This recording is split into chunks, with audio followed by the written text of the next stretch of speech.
what happened to Red Bull in Miami? The truth is this: from Japan, they've not really improved, and everybody has been afraid that the dominance of 2 years, nobody is close to them. Last year, they swept everybody out, and the least race, they are over 30 seconds, 33 seconds, 20 seconds ahead. So everybody were careful. They were afraid. So in Japan, after the wish-wash they had in Australia, Japan, they came like a wrecking ball, destroyed everybody.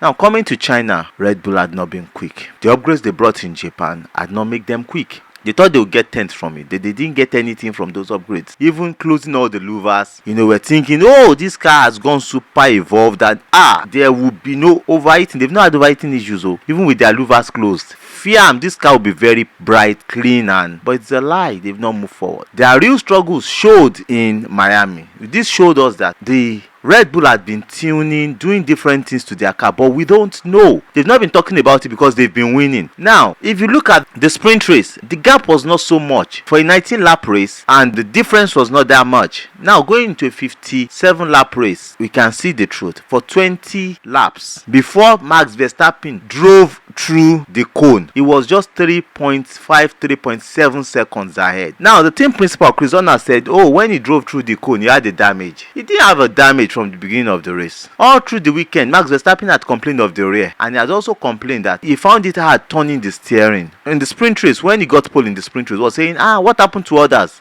Because the SQ1, SQ2, Norris stopped the time. SQ3, Norris made a mistake. He could not lead. So he knew there was a problem. Even from China, they knew there was a problem. They have not improved. But Red Bull are trying to hide under one finger. They've not improved. Now, coming to Miami, they knew that there was a real problem. Max Verstappen had been complaining that it's difficult turning his steering. He's losing his rear. He's not getting the grip. But all these things are happening because they are still leading. They got the pole position. The two pole position. Even with the hard steering, they had everything. They got the pole position, and everybody was like, these guys are super cool. He won the race comfortably. So everybody was not looking at their mistake. We were looking at how powerful, how good Red Bull had been, how great they are, how great they will win. But unfortunately, the other teams that are changing setups because they know they have a package that they're trying to improve. Where does Red Bull need to improve their car?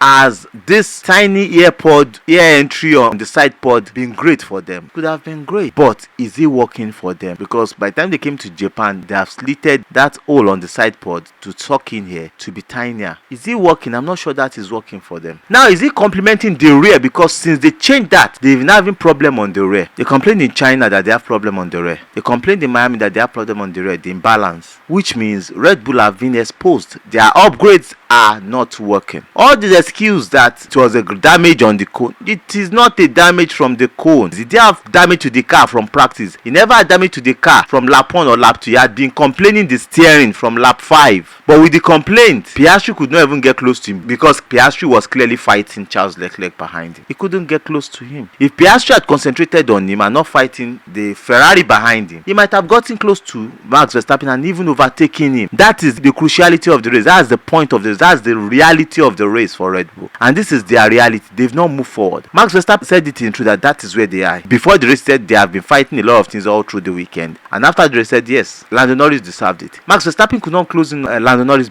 not because he was having damage or anything, because the McLaren was fast. On the slow speed corner, on the high speed corner, the McLaren was fast. On the straight, the McLaren was fast. The McLaren, even with a high drag wing, was chasing down the Ferrari, chasing down the Red Bull. They were fast. They were fast. The Red Bull are not fast. They are the benchmark. They are becoming the mark for everybody to snipe. That's what the Red Bull are now. They need to do something drastic to the car. They need to do something to the floor to complement the side pod that they have changed to generate the right vortex and downforce they need for the car to move forward. The car is still fast on the straight, on the fast corners, the slow speed corners, the high speed corners, but he is not the benchmark again, because coming to Imola or other races, especially Monaco, I don't see how they will do it in Monaco. If they don't have upgrades in Monaco, I don't see how Red Bull will win Monaco. And I'm seeing that Red Bull cannot win Imola. Monaco is just a week after Imola. I don't see Red Bull winning Monaco with that car they have. If they want to win Monaco, they need to improve that car. They need to do something to that car. Red Bull